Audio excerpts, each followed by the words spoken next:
ती आमच्याशी बातचीत केली त्याबद्दल खूप खूप धन्यवाद. धन्यवाद. आणि आता या संपूर्ण विधेयकावरती एबीपी माझाची भूमिका आता काय आहे ती आपण जाणून घेऊया. सांगतायत आमच्या कार्यकारी संपादक सरिता कौशिक. सरिता. धन्यवाद पूर्वी. जर कोणाचे सक्तीने धर्म परिवर्तन होत असेल आणि करणाऱ्यावर कारवाई झाली तर अडचण का असावी? जर कोणाचे प्रलोभन देऊन धर्म परिवर्तन होत असेल आणि कारवाई झाली तर अडचण का असावी? जर कोणाला धोका देऊन धर्म परिवर्तन होत असेल आणि धोका देणाऱ्यावर कारवाई झाली तर कोणाला अडचण का असावी?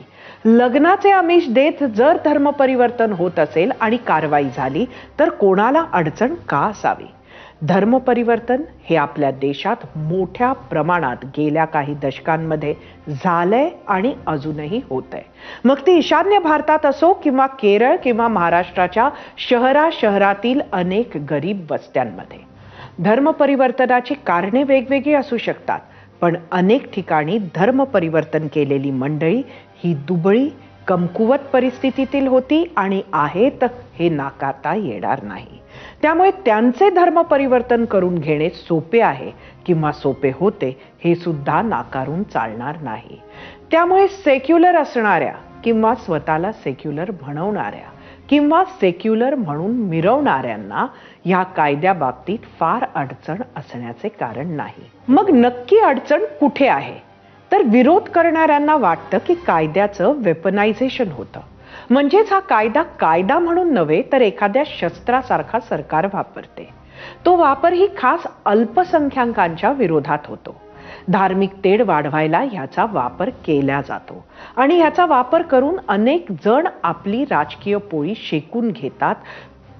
चुकीच्या पद्धतीने धर्मांतर होतात हे जितकं सत्य आहे तितकीच ही कारणे सुद्धा नाकारण्याजोगी नाहीत. महाराष्ट्रात हा कायदा सध्या कॅबिनेटने जरी मंजूर केला असला तरी विधानसभेत त्याची चर्चा व्हायची आहे. आम्ही म्हणजेच मीडियानं पण तो अजून बघितलेला नाही. सर्वच लोकप्रतिनिधींना तो वाचायची संधी आहे. त्याचा अभ्यास करून सारासार विचार करून आपली मतं मांडण्याची, त्यावर चर्चा करण्याची त्यांना संधी आहे. महाराष्ट्र सरकार तो विना चर्चेचा पारित करत नाहीये. त्यामुळे आमदारांनो, महाराष्ट्र ही चर्चा ऐकणार आहे. विधानसभेत नक्की काय होतंय हे बघणार आहे. त्यामुळे किमान इतक्या संवेदनशील मुद्द्यावर तरी राजकारण करू नका, हीच माफक अपेक्षा. पूर्वी.